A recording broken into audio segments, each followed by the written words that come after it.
Savage, we are back with another video, and yes, it has been a while since we have done one of these videos, and I am super excited to do one. We are doing a do something video for the Sakamiya Sisters. Yes, they look beautiful, yes, they look amazing, but are they good is the question that you probably don't even care to know, because you might summon from images because they look so good, because that's how this game is. So, but if y'all do enjoy the video, make sure you like, comment, subscribe. I appreciate it a lot. Make sure you hit the bell so much on future videos. Let's get right to the video. Yes, it's been a minute, and I miss doing this, but it's gonna be fun. Obviously, the banner format is the same as it always been, so we ain't gotta talk about the banner format or how the banner works or anything like that. It's the same as it always been, so there's no reason to really go over that. But we do want to go over what the character's doing and what the memory does. So we're going to check the memory out first, because the memory is a lot quicker, and then we will get into the characters. So with no dupes into the memory, this is what the memory does. It says when the pair is wind attribute, the attack of all wind attribute allies increase by 5%, and then at the max it goes up to 10%. That's actually a good memory. That's not a bad memory at all. That is one that I really wouldn't mind having, if you want to be honest. That's a good memory. So, but let's get to the characters. All right, obviously we got the Sakamiya Sisters, and I'm very interested in what y'all think about them. So we start off with Irika here, which is, you know, one of the main faces of our game here, of our wonderful game. Let's go look at her 3D model and how the outfit, you know, seems, and how all the costumes are. Looks pretty nice. I usually never really rock the accessory they have to hold in their hand, because for reasons like this looks stupid. Right, so I usually never, if it's something that's on her back or something like that, okay, it's different. But I usually never put the accessories on that goes in their hands. Definitely something like this, for example. Now a purse or something, possibly, but this just looks stupid. Okay, and in battle I think it would look more stupider. But yeah, so here's the different colorways that you have for this, which is very cute. Like, I think I would like that that yellow. Her hair colors are all the same. I'll still keep her red, because her red is her. So I like the yellow on her. I think she look good with yellow. The red is obviously the best, right? Or like the black. The black would be fire too. Oh nope, wrong thing. I may change that. I think the black also looks good. Yeah, but the outfit looks amazing. Obviously, the outfit's showing everything that everybody wants to see. So the outfit's great. I like the colorways that they decided on her. I feel like that she looks really good in some of the colors. But on the screen right now, you will be seeing her details and everything that you would need to know about this character. All right, so she is a Wind Defender Rider. Okay, and we're gonna get into her skills and everything for a second. But if you do want to pause the screen here and look at what she actually does I'm going to talk about it myself anyways. But if you want to pause the screen and look at what she does, then you can do that here. But yes, we're going to get into talking about what she does and everything, and is she good or not. Okay, all right, here we go. So first, while this is still on screen, so I'll let it stay on screen for a little bit longer. First things first, at level 90 she has 31,000 HP. For one, I think 31,000 HP is quite a bit. Okay, so let me turn this off right here. So compared to, if we go to like a base game character, okay, let me find a base game character that I have level 90. You're not base game, but I think you will be a good show here. You're not base game, but she only has 26,000 HP, and this is what I think. I think she has her this all the way, yeah, up to the point. So it's like, is she also getting a 6? That's also okay. Wait, time out. Okay, I don't know. Is that factored into this? Okay, well now I'm a little bit conflicted here. Is this factored in? It is factored in. Okay, so if you were to take it, that wouldn't be that's what this fully factored in. Because okay, so in theory, technically, if say you don't have this upgraded at all, she would only have 22,000 HP, basically 23,000 HP, right? She gets an extra 8,000 from, you know, fully complete. I don't know what this thing is called, but whatever you call this, but fully completed, you will get an extra 8,100 HP, and then you get another extra 125 recovery power, some defense and attack and stuff like that. So, but that's still a lot of HP. That is a lot of HP. 31,000 HP is a lot, but that's obviously with her being maxed out. I think 6'6", obviously level 90 and fully maxed out in her bird and everything like that. So makes sense. But okay, let's get into her skills here. So, like I said, she's a Wind Defender Rider. Alright, skill number 1 is a 200 to 400% damage. It increases all skill levels of all allies by 1. So it's just one of those. I feel like now in this game, I feel like it's like a necessity. Like they've come out with so many characters that have this skill. It's like it's still an important skill, but so much characters have it that it's like you don't have to, oh my gosh, she has that skill, so I have to summon her. No. So much other characters in the game have the skill now for all different typings. So it's like, it's not really that big of a deal like it was before, back when it was, you know, obviously around the time when it first came out. Skill 2 here, we have also a 200 to 400% damage. Increases the attack power of all allies by 20% at level 1. It goes up to 40% level 2 and higher. And then at level 4, it increases the wind allies crit damage by 20% for 2 turns. So you have to get level 4, but that wouldn't probably be too hard for you. She has a skill level up, so getting level 4 probably wouldn't be hard, honestly. Like, that's not really a challenge. I think that should be fairly easy to get level. Like, not easy.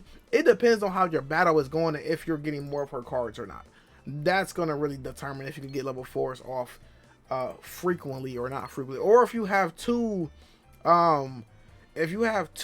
skill level up characters on your team, then that will make it really a lot easier. Going to the alt here, so we're going to talk about the alt at, you know, no dupes, and then all at max dupes. All with no dupes, 500% damage. You got 7 guard damage. It then increases crit rate of all allies by 20% for 3 turns. And then when it's at 6/6, you have 700% damage, 7 guard damage, and then increases crit rate of all allies by 30% for 3 turns. Not really good of a ultimate. Like, the ultimate effect is trash by itself because you can have this on a skill, and if your only crit rate is coming off of a ultimate, I wouldn't really be happy about that. In my personal opinion, I would rather have one of my characters with a skill that does crit rate, like, other than a ultimate, because I want to solely rely on, oh, I have to use her ultimate for me to even be able to get crit. Like, no, I don't want that. I want to be able to get crit with a skill that I can get turn 1 or turn 2, you know? I don't want to have to wait till I get to turn 4 or 5, and then I'm getting crit, you know, crit rates, you know, and stuff like that. No. So, me personally, I don't like it on the ultimate, so I think the ultimate's pretty trash. The guard damage is good, but other than that, ultimate's pretty trash in my personal opinion. Moving on now, obviously she has the overlink ability, which is, you know, obviously her overlink partners with her sister, Koji and Sakamiya.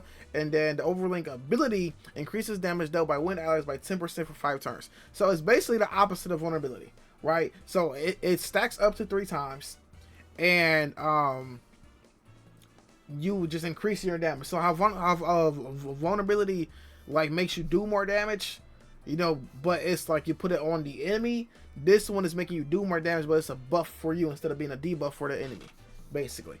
And it lasts for 5 turns, so that's a good amount of turns. I think, like I said, I'm pretty sure it stacks up to 3 times, so you can really get 30% of increased damage dealt for wind allies, which is amazing, absolutely amazing. Moving on here to her support skills. Her support skill number 1 is when pair is when your SP gauge increases by 2. Your SP charge increases by 2. You know, very standard support skill, but it's a good one for your defenders, definitely. Support skill number 2, which this one's a really good one. I really like this one on my defenders. I hope they start putting this one on more defenders because it's a really good one. When pairs wind attribute, your guard increases by 3. Yes, it is only a 3 increase, but it's still a really good increase depending on what you're doing, right? I still like the increase. I still like that support skill. Like I said, I hope they keep putting it on characters. But there's Itika. Like I said, she is overall is a great character. Her ultimate is the only like outside of her ultimate, she is good, right? Her overlink ability is amazing. Her support skills are good. You know, her 2 skills are good. Now, I would say the second skill, if you got the crit damage at level 3, that'll be a lot better. But because that'll be easy, right? Because all you have to do is use this card, right? Because, okay, so you use this card, and then that's gonna level it up to level 2. But remember, when you're using the same character, like the same like attacker or defender, so like if you use her card with another one of her cards, it's going to automatically be a level 2. So that means you're automatically in level 3 turn 1 if you get both of these cards in your first hand. So that's the level 3 turn 1, so you're already getting crit damage to start. Which might not do much damage at first, obviously, because you gotta build up your other buffs and debuffs. But still, I think if it was level 3, it would make it a little bit better. But level 4 is still not bad, obviously, because she has the skill level up. Alright, moving on here to Kojin Sakamiya. We're obviously going to look at her 3D feature, you know, her 3D thing and everything. So let's look at this first. Let it load up. And then we're going to get into what she does. She has a lot less things you could change here. But obviously, you know, that's fine. You know, like I said, very, very cute outfits. There's nothing wrong with the outfits at all. You know, these are her colors here. Oh, okay, I like this color. So like I said, there's not really much to change here. Nobody really, like I said, I don't like that thing. I'm pretty sure she got the same hair colors. Yeah. So yeah, not really much change here. Like the outfit really don't change none at all, but the sleeves a little bit. So, but still, like I said, cute outfit, but not really. You know, you don't have a lot of options. Like there's not much options. All right. So on the screen right now, you will be able to see what she does and what we're going to be talking about here in a second. Again, she also has 31,000 HP. Obviously, this is with her being fully maxed out, 6'6" in her her additional skill tree, whatever you want to call the thing, being maxed out. Also, great defense, honestly. 3,449. That's really, really good defense. 820 recovery power is freaking amazing. Wow, wow.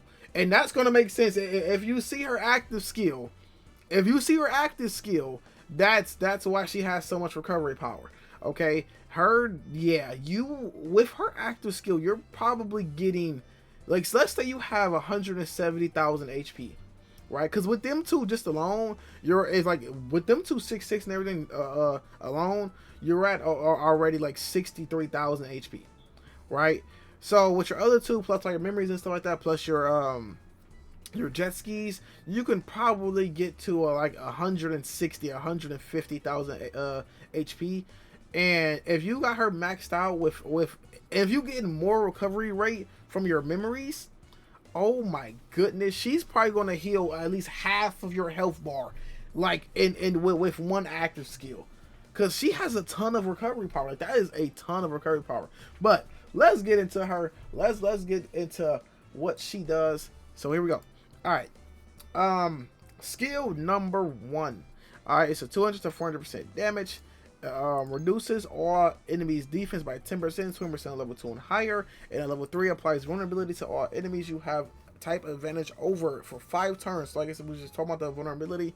You know, she has the vulnerability, and it's an essential debuff at this point in the game. Like I said, it's the same thing like the skill level up. It was something that was rare at first, but now you see it everywhere. And multiple characters have it, multiple dolphins have it, and it's like it's an essential. You literally need it to do more damage. You need it unless the boss is immune to vulnerability, then you always want to use it if you want to do the best damage possible. So that's her first skill. Amazing first skill, by the way. Amazing first skill. I love this skill with my defenders. I really love it. So amazing first skill. All right, second skill is a 200 to 400% damage. She charges her own SP gauge by 10%. At level 3, she starts doing double action or double damage. I put double damage in the little notes, but you can call it a double action. You basically do the same thing twice. Now, here's my question with this, right? Because we've had another character, or maybe 2 more characters do this. Because the correct translation for this skill is does the same effect again. Okay? So what I'm about to ask here, or what I'm about to say here, I think you can literally get 20% SP gauge if you have this skill level 3 or higher. Which, like I said, it's going to be very easy, because if you get both the characters, if you get both the sisters, right, Iruka and Kojin, you will literally have the skill level up. So you just skill level up from Iruka first, and then this is already gonna be at level 2. With the skill level up, it's gonna be already at level 3. So you already can start your battle off with a 20% SP gauge charge already. And it could probably be more than that, depending on if you have SP charge, if you have any type of memories to make it even better. So, amazing skill. Actually, her skill so far has been actually amazing. Amazing skills. Okay, so our ultimate at no dupes is a 500% damage, a 10 guard damage. Increases all power, all attack power of all allies by 40%. Like I said, well, this one it's okay. It's like the ultimate, like the effect itself is not nothing to be like, oh yeah, it's so cool. It's okay, I guess, but it's like the thing I care about is the guard damage. Like I would care more for this ultimate about the guard damage over what it does. Cause most likely I'm probably gonna have this maxed out, like my attack power maxed out very early. Like I usually have mine in like the first maybe 3, maybe 4 turns. So I wouldn't really be worried about attack power unless you got a 6/6, and then wait, cause when did it go up to 50? Oh no, unless you, so you only need 1 dupe to get to 50%.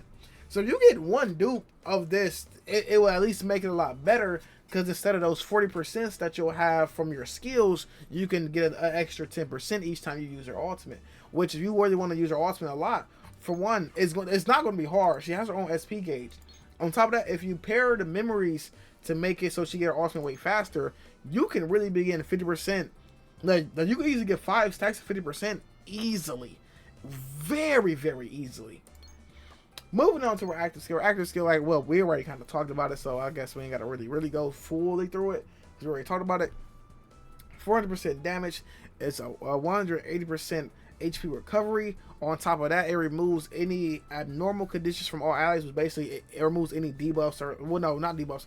It removes, like, any, like, say if you're, like, paralyzed or electric shock, what they call it, frozen, stuff like that, right? It just removes all that from all allies. And I think this, okay, yeah, so it starts off, so if not max duped, you start off with 300% damage with only 120% HP recovery. And then at level 2, you get 350% damage and then 150% for the HP recovery. And then at max, obviously, you get the, you know, once you hit 90, you get the 400 with the 180%. Overall, she is a great character. We're about to talk about her support skills. This I think she's the breadwinner here. Okay, the first support skill, when your parents win, the attack of all allies increases by 15%. Support skill number 2 is when parents win, your SP charge increases by 2, which is great for her. But she has this support skill paired with this amazing first card, because it's just an essential, right? Defense down vulnerability is just essential debuff you need for every team, right? Compared with you being able to get your ultimate super fast, right? On top of that, you get the 50%. So instead of having a 40%, you get the 50% with having a 10 guard break. Oh my, like, she is an amazing unit. Like, she is an amazing unit. 100% she's an amazing unit. So, should you summon? I wouldn't. See, it's this game is tough. Well, I feel like a lot of games get tough at a certain point. It depends on if you need them or not. Now, are they amazing units? Hell yeah. Are they a great pair together? Hell yes. Because they are meant to be used together. Now, you could probably use each of them with somebody else, but they're meant to be used together. So, it's, if you don't have good wind defenders, I would recommend you summon. Like, me personally, I wouldn't even mind summoning. If you want to be honest, like, if we look at my wind characters here, right? If you look at my wind defenders here in particular, right? I really would not mind at all getting a new wind defender. You understand? This unit old as dirt. Not old as dirt. She's not super. She's old though. Like, she's old. Okay, she's old. Yes, she has the exact same skills. Exact same skills. She has the defense down vulnerability. She has the skill level up. You know what I'm saying? She has crit rate. Like I said, I don't really care about the crit rate on the ultimate because it just don't matter to me. But she has crit rate on the ultimate. Her support skills, she has the same support skill, literally the same support skills. The only big difference is the stats. That's the only big difference, and it might not even be a big difference if I got her to 90. Like, if I 90'd her, which if I want to, I can. I have 40s. I'm just saving them for I don't even know what. Okay, they just been sitting there. I have not used one of them yet on no character. But it's like, she is fine. My problem is I really need to replace this Irika here, because I had her for so long. Like, she's the one that really needs to be replaced, right? But she has your essentials, but it's just like she's so outdated. Her HP is low. Like, look at her stats at level 80. She's not a basic game character, but she came out a little bit before the half anniversary. Excuse me, sorry. But look at her stats are terrible. Like, her stats are like, it did. She came out probably a year into the game, and like, look at how much higher her stats are. But if you compare this to the characters now, obviously it's no difference. I mean, obviously it's a big difference. But me personally, for my account, yeah, I'll probably would like them better. And the reason why I'm not talking about, you know, her, is some fact is this: she's amazing, right? Obviously I have her 90 and everything. The problem is the skills. Okay, she has a skill level down, which is okay, but I don't really care about this skill as like that much, right? Top of that, she has the defense down, that's fine, but I'll be losing on the vulnerability. So picking her up instead of oh my god, why did I forget your name?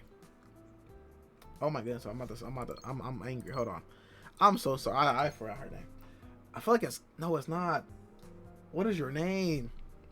Oh, it's been so long. Kitty. Oh, I feel like I knew that, but I messed up.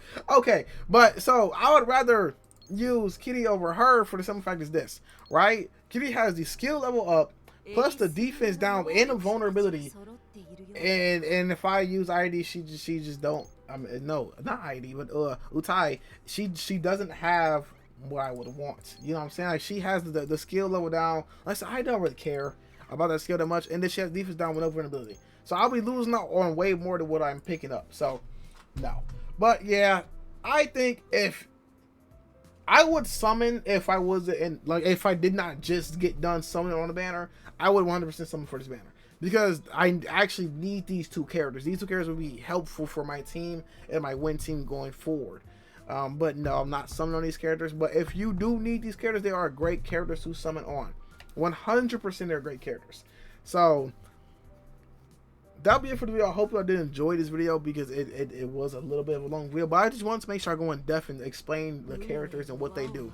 They're great characters. They're amazing characters, and they will help your account out if you don't have better win defenders. Like, if you're like me, with your summons just suck, and you're like you have summon, you've been playing the game for a long time, but you just don't get characters that often, which is what happens to me all the time, then it would be a good banner to summon on. But that'll be it for the video. I hope y'all did enjoy it.